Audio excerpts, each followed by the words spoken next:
welcome to my class. So today I am going to explain the second chapter of your book Political Science. The name of the chapter is Classification of Government. The first chapter of your book is already explained by Akasi ma'am when the classes were going on.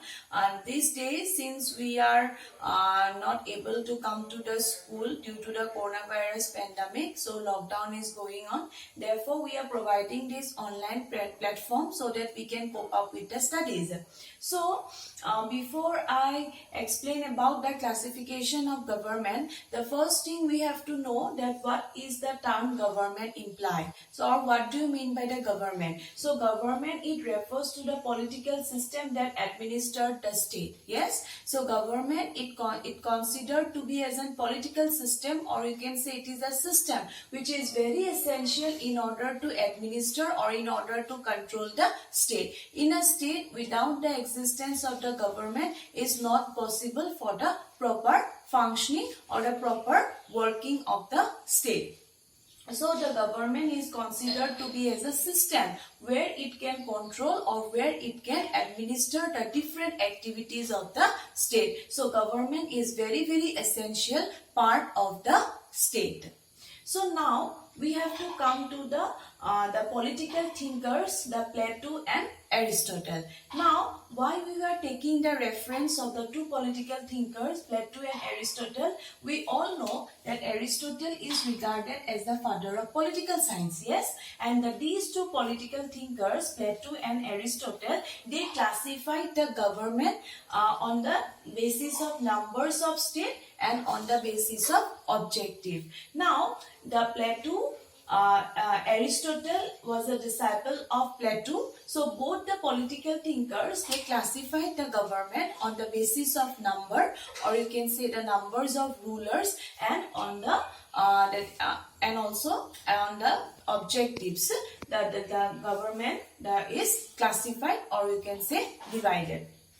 Now, on the basis of number, the Plato and Aristotle classified the government into three types. That is, first one is monarchy, second one is aristocracy, and third one is polity. Now, what is monarchy? On the basis of ruler, Plato and Aristotle classified the government into three types. The first one is monarchy, second one is aristocracy, and third one is polity. So, what is monarchy? Monarchy refers to a dead government where it is ruled by a single ruler. Yes, when the government is ruled by a single ruler, then we can term it as a monarchy. Now, next come to the aristocracy. So, aristocracy refers to a that form of government where it is ruled by a few people. Yes, when it is ruled by some few people, then we term it to be as a aristocracy. Now, third term come to the polity. So, what is the meaning of polity? Polity refers to a that form of government where it is ruled by a many people. So, now we come to the conclusion that on the basis of number of ruler, Plato and Aristotle classified the government into monarchy, aristocracy, and polity. Now next come again the Plato and Aristotle classified the government on the basis by considering the viewpoint that against the interest of the people. Both of them classified the government by considering that some of the government they are against the interest of the people. So what are the three types of the government which are classified by the Plato and Aristotle by considering the viewpoint that is against the interest of the people? Means those government were not in favor of the people, that those government are always against the interest of the people. They did not support it, or they never supported the people's interest, or they never take into the consideration of the wishes or interest of the people. They are always against the interest of the people. So what are the three types of government which are classified by the Plato and Aristotle regarding the against of the interest of people? The first one is tyranny, second one is oligarchy, and third one is democracy. So what is tyranny? Tyranny refers to that form of government, yes, when it is ruled by a single ruler, but obviously it is ruled by a single ruler, but here the difference between tyranny and monarchy is that monarchy is also ruled by a single ruler, yes, but tyranny is also that form of government when it is ruled by a single ruler, but this ruler is always against the interest of the state, yes, interest of the people. The ruler rule the particular state, but it is always against the interest of the people. So that government refers to be as a tyrannical government. There are government which is ruled by a single ruler, or you can say a single individual, but the thing is that here they never take into the consideration of the wishes and interest of the people, or they never supported the interest of the people, and that government refers to be as a tyrannical government. And second government is oligarchy. So what is oligarchy? Again, it is ruled by some few people, but also this government is not for the people, but it is always against the interest of the people. Then the democracy.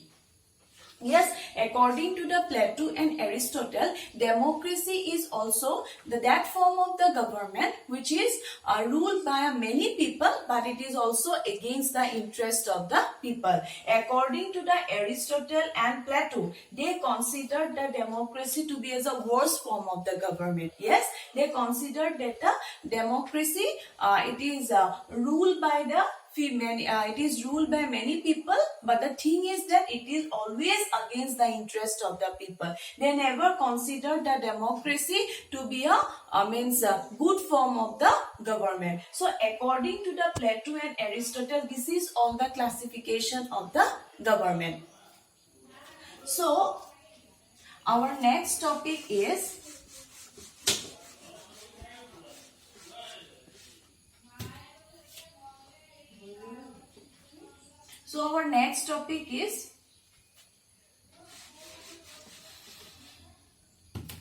modern thinkers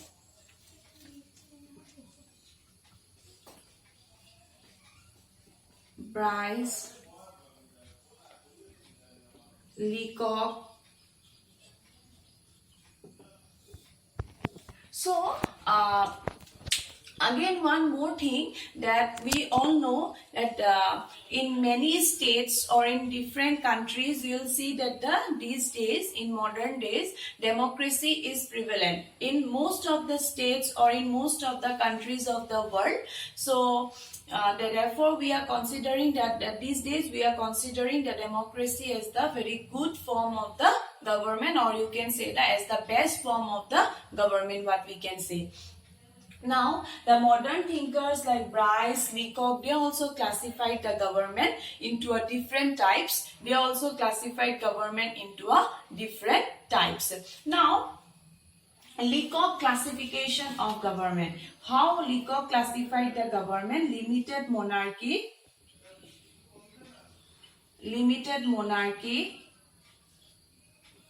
then number B, republic,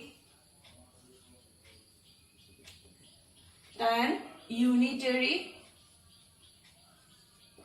federal, presidential, and parliamentary.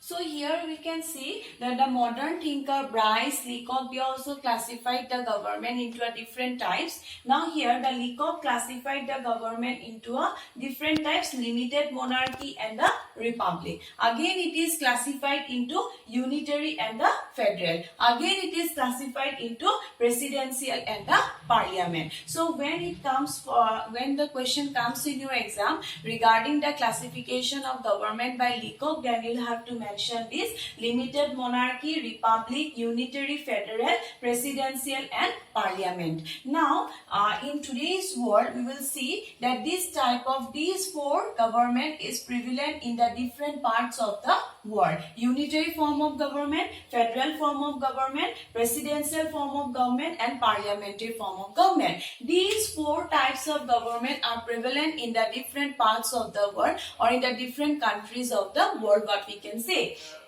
Now one thing we have to include in this part is that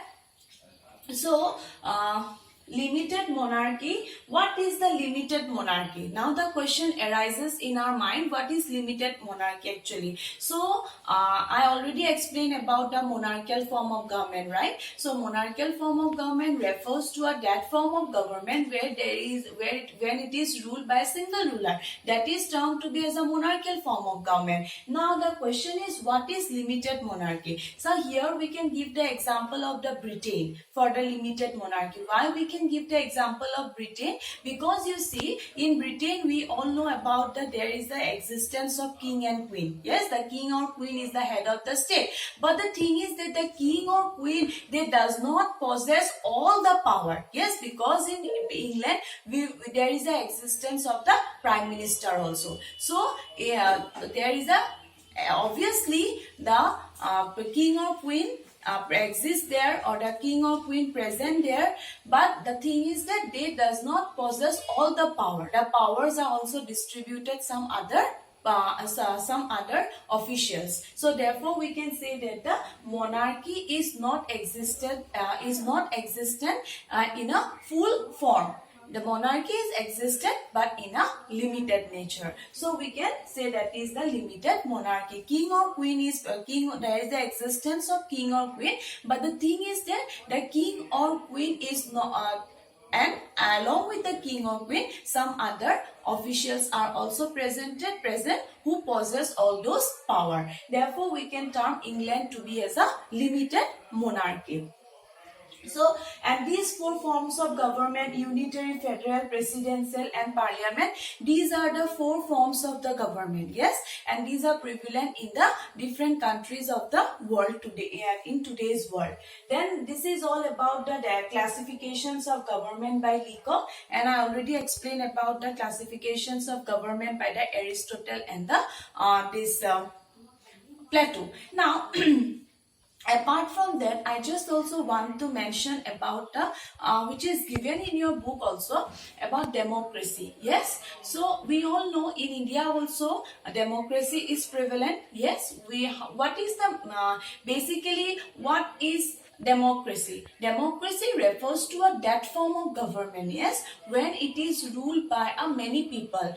Now here in India also, democratic government is prevalent. So, we the citizen of India, when they attain the age of 18 years, universal adult franchise, they have a right to vote. Yes, we can participate in the election, we can choose our representative and we can elect them. Yes, by our voting right. So, this is known as the indirect democracy, because directly we are not participating in the affairs of the state. We are participating in the different activities of the state through our representatives, through our leaders. How through our leaders? Because we elect them in the elections. Yes, we elect them in the election, and that representative will always represent the interest of the people. Yes, that representative will always consider our interest, and that representative will always represent on the behalf of the people whom they have elected. So therefore we see that in democratic form of the government, there are two types. We can say limited democracy, direct democracy or indirect democracy. So in Greek, you know, in Athens, there is a prevalence of the direct democracy. Okay, the people directly take part in the different activities of the government. But you know, when the country is very big, it is not possible for India also. It is not possible for the direct democracy, because in India we all know about the population. Yes, it is more than 137 crore. So for the 137 crore people, it is not possible for them to directly participate in different activities of the state. Yes, it is not possible.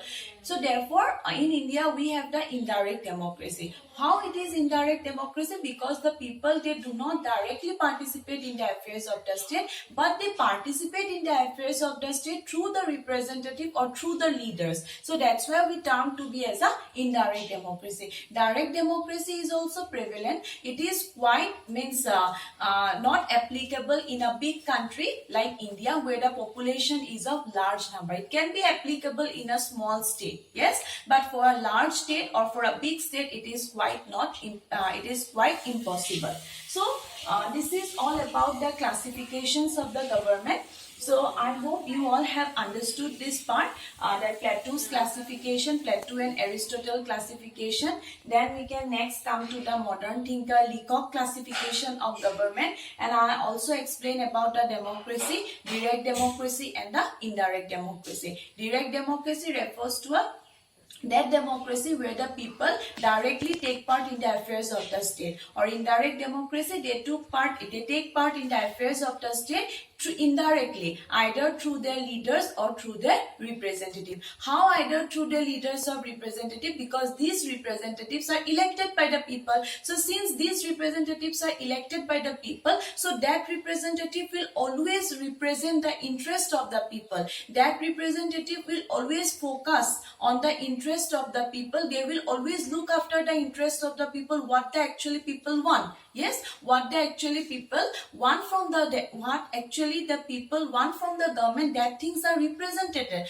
That things are represented by that particular political party or from which they belong. So that representative will always look after the people. So therefore, indirect democracy is prevalent in our country like India, where the population is of vast or is very where the country is very big. So this is all about the classification of government. So thank you for today's class, and in my next class I will give the detailed explanation of parliamentary form of government, presidential form of government, unitary form of government and federal form of government. So when we will discuss about the unitary, presidential, parliamentary, we will have to discuss about the merits and demerits of each of the government in details. So I hope you all have understood that this chapter what I am explaining. So if you have any doubt, you can contact me personally. So thank you for today's, and so we'll meet you in the next class.